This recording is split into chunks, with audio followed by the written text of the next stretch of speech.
Hi there. I just wanted to spend a little bit of time reviewing the vocabulary section of the material that we didn't have time to get to on Monday night. I always find it awkward to record myself, and you all may find it very awkward to listen, so it's entirely up to you whether you access this video, but I thought it might give you a little bit of background information.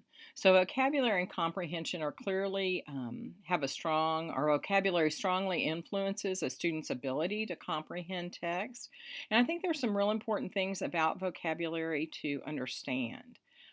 So if you look at this list of words, I mentioned this in class, and you read these along with me: are, between, consist, continuously, corresponding, curve, draws, variation, graph, if, isolated, known, making, only, often, with, one, points, relation, set, table, values, and variables. I might ask all of you, and you'd say, well, sure, I know the meaning of all of those words. But when I put them together into complex text, such as the following: if the known relation between the variables consists of a table of corresponding values, the graph consists only of the corresponding set of isolated points. If the variables are known to vary continuously, one often draws a curve to show the variation. You can see that it's not just knowing the words, but it's also being able to apply those words in a context to make sense of the material you're reading. And so in that way, vocabulary, again, is critical to being able to comprehend and make sense of the material that we're reading. And so when a student doesn't understand an author's vocabulary, they can't fully understand the text. And good vocabulary instruction emphasizes useful words, words that students are going to see frequently, important words, words that really are critical to the understanding of the meaning, and really difficult words like idioms and words that have multiple meanings in order for students to know in what context does that word make sense. So here's some pretty interesting information to think about. High knowledge third graders have vocabulary that are close to equal to the lowest performing 12th graders. So think about that. That's a 9-year range in vocabulary development. Linguistically poor first graders know about 5,000 words. Linguistically rich first graders know 20,000. So again, it's an exponential difference in terms of comparing vocabulary knowledge. Once established, we know that it's very difficult to ameliorate differences in vocabulary. And interestingly, there has been some research recently by Vaughan and others that says that if a teacher is going to not address one of the 5 pillars of reading in their instruction, it is often vocabulary that gets shortchanged. And so it's really important to think about how we're going to provide vocabulary instruction in schools, because there's little emphasis. We sort of assume children will acquire vocabulary by reading, which they do, but they also need some very specific opportunities to learn vocabulary that they're going to need to access not only rich literature, but certainly content area instruction. And, you know, vocabulary is also very difficult to assess, because knowing a word isn't an all or nothing proposition, as the slide says. I can go everywhere from having no knowledge of that word to kind of having an idea what it means if I hear it in context, to having a really rich understanding of that word where I can think of synonyms and antonyms, and I can discuss examples and non-examples of way that vocabulary word would be used. So not only do people with strong vocabularies know a lot of words, but they know a lot about the words they know. And that's one of the things that we want children to begin to think about, is we really want to create some word detectives who are very curious about the nature of words and actively work on expanding their vocabulary knowledge. Okay. It's critical as teachers that we think about the words that we focus on, because clearly we can't focus on every word in a text, that we explicitly define and contextualize those words for our students so that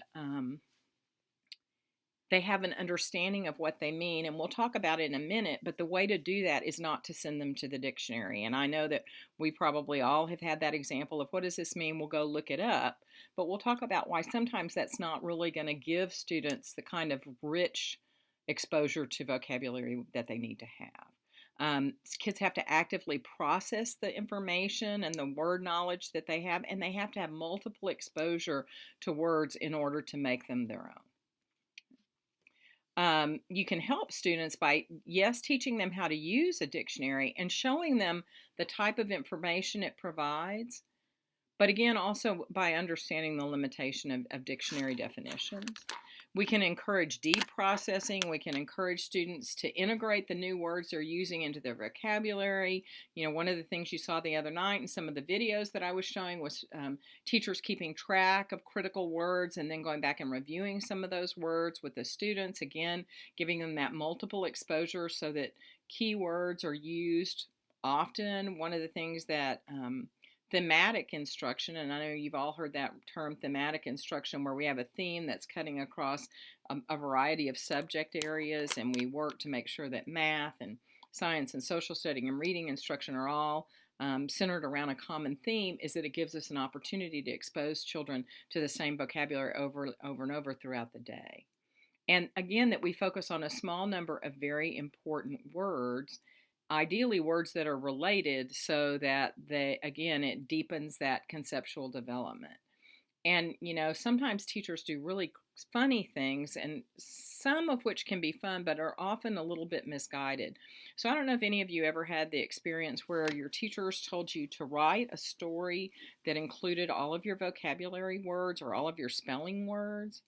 And usually what happens when we do that is, if it's a long list of words, we get really crazy stories that don't make a lot of sense. And it's because children don't have that depth of knowledge about those words. And so rather than assigning 20 words for students to learn, if we assign a smaller number, 3 to 5 to 7, and really give students a lot of exposure to those words, they're more likely to make them their own. We know that vocabulary instruction is not effective if all the words we select are treated the same way and we do the same things with them. If we only give a definition and use it in a sentence, and I will tell you that when I was trained to teach reading, I was trained to introduce vocabulary by telling the students the word and using it in a sentence and maybe asking them to use it in a sentence, and that was it. There really wasn't much that went beyond that. And then making sure that the examples that we use are interesting to the kids. So here's an example of the word quarrel, an argument or disagreement. The teachers told the boys to stop quarreling. None of that really, and a quarrel can be a pretty exciting thing, right? I mean, most of your students have probably seen a quarrel and could understand if we describe it as two people having an argument and thinking about the way that an argument is structured and then giving them opportunities to engage that way. But again, if we use many times the sentences, and often if you look at the basal curriculum, the examples of the vocabulary terms and the sample sentences are not very interesting. Definitions in dictionaries have to be concise because of space restrictions. And so that may not really be as true today as it was when Isabel Beck, who, by the way, she's the author of this kind of the vocabulary guru, and actually the book this is from has recently been updated. I think there's now a 2013 or 14 edition of that text. Because most of us access dictionaries online and there really aren't space restrictions. But nonetheless, when dictionaries were mostly books, and I remember being so thrilled when I went to college, I bought myself a collegiate dictionary, and it's probably about 4 or 5 inches thick. I mean, if somebody came into my house, that might be what I would grab to hurt them with if I thought they were going to attack me, because it's a big, heavy, heavy book. And it has thousands and thousands and thousands of words in it. But because of that, actually, there's a constraint on how long dictionary definitions can be, or that dictionary would have been 10 inches thick, right, instead of 4 or 5. So the conciseness of those dictionary definitions often makes them very difficult to understand. So let's just take a look at maybe how we traditionally introduce and how dictionary definitions are used. So let's just say that we send the child and we say, go look it up in the dictionary. Studies show that dictionary definitions that are provided to students and then asking the students to create sentences or answer questions about the words mostly result in some pretty odd sentences. And about 60% of the time, just going to the dictionary and asking the student about the word results in them responding in an unacceptable way or in a way that indicates that they really don't understand what that word means. And sometimes students interpret one or two words from a definition as the entire meaning, and that's not, again, effective either. Okay. So what's better? Choose some interesting words with mileage, meaning students can use them. Explain them in everyday connected language where you can build a lot of context around those words and what they mean. And then talk about how that word might be used in multiple contexts, right?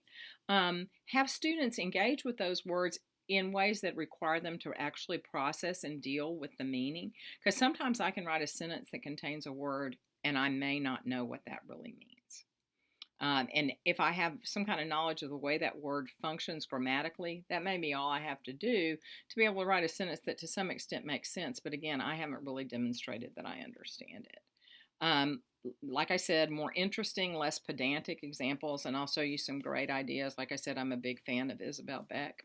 And then a high frequency of encounters, or making sure that students are exposed to those same words multiple times.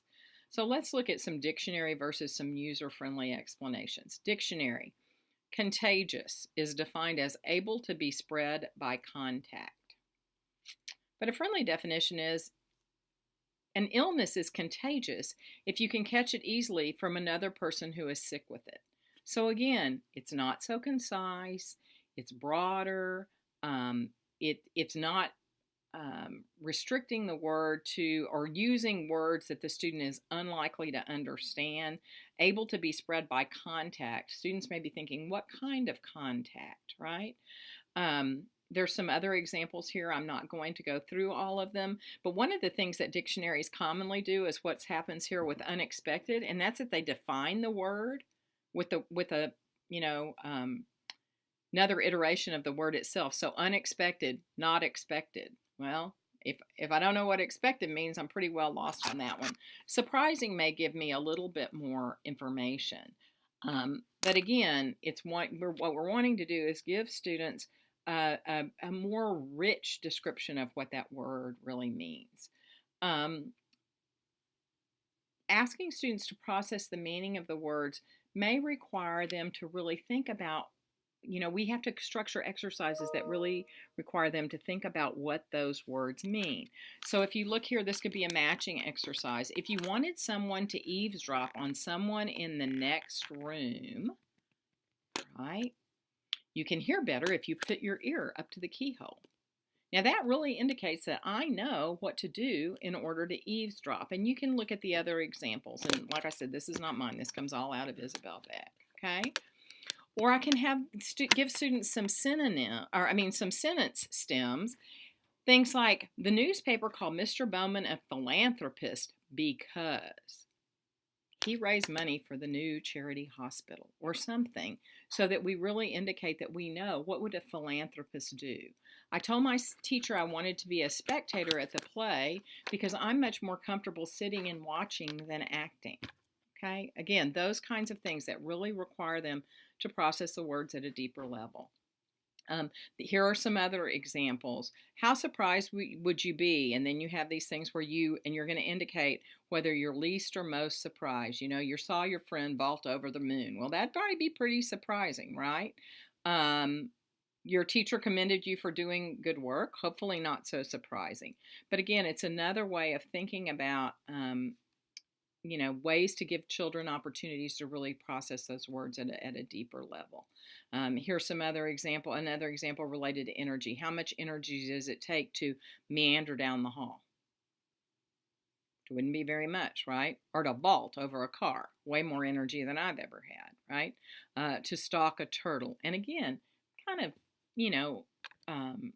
could be a little more entertaining than a lot of the vocabulary things that we ask children to do. Remember that context becomes really important, and the context in which words appear in the Telltale Heart, I want you to think about these. The word acute. The disease had sharpened my senses, not destroyed, not dulled them. Above all was the sense of hearing acute. I heard all things in the heaven and in the earth. So really in that final sentence, the meaning of acute is explained, right?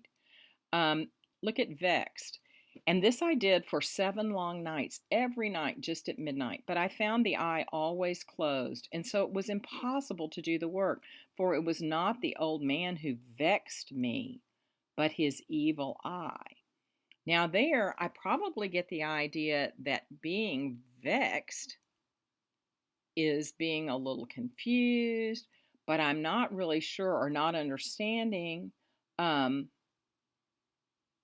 but it doesn't really give me the definition as was the example in the with acute above. Stealthily, I resolved to open a very, very little crevice in the lantern, and so I opened it. You cannot imagine how stealthily, until at length a single dim ray, like the thread of a spider, shot from out of the crevice and full upon the vulture eye. So again, there's a lot of contextual information there, but I'm going to need to think about that context in terms of determining what stealthily really means. So um, if you look, then I can pull those words out and I can talk about them with my students, and I can think about acute as if one of your senses is acute, it's very powerful.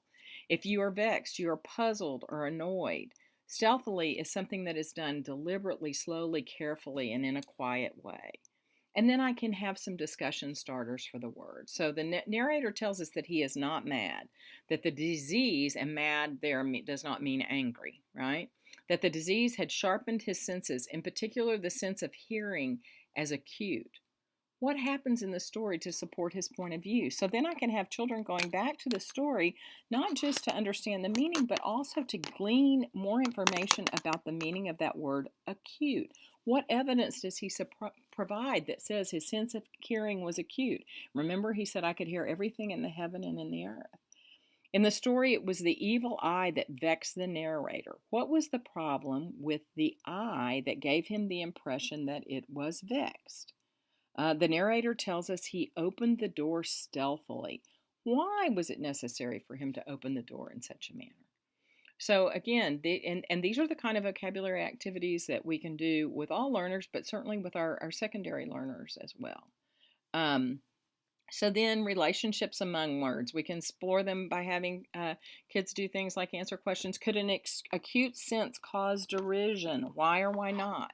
Would you feel vexed if you saw your mother moving stealthily around your room? Why? And asking kids to explain. And again, it's just giving them lots of opportunities. Here's some other ideas for all of those words, other opportunities to manipulate those words, to use them to explore their meanings.